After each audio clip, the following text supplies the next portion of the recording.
therapeutic boxing does a really good job, Travis, of revealing who a person is. A lot of people don't have the self-awareness to be able to be conscious of what's going on in the moment or sometimes out of the moment. And I've talked to you about this idea of the eight bodies, right? We all have at least eight bodies. All of these bodies, no one of them is more important than the other, all very entangled, helping each other. And what happens is that if you don't nurture all of these bodies and you let some of them kind of go awry, they're going to get your attention by sending you stress or symptoms. You know, sometimes the problems that we have going on in our life really are trying to get our attention and say, hey, Trev, why don't you come take care of me like you're taking care of your mental body, like you're taking care of your financial body? You know, a lot of people ignore their emotional. I see a lot of people who ignore their emotional body. I see a lot of people who ignore their spiritual body.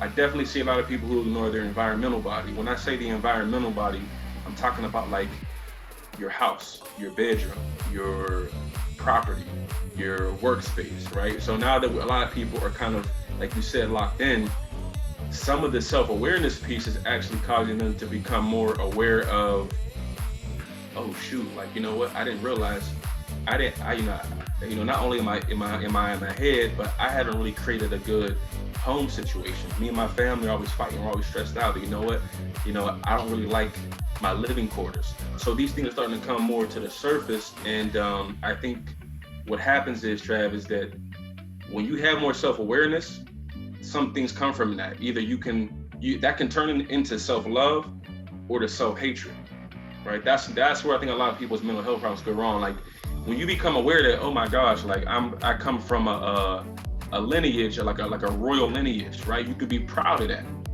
But if you gain some awareness maybe about your mom and dad, like maybe you're adopted and you realize, oh shoot, like my mom and dad were both drug addicts, like that'll do something to your self-esteem. So self-awareness is important, but what you do with that information can really determine the trajectory of the next part of your life. So I think that's how I would answer that and say, like, people are becoming more aware of parts of their life that are problematic.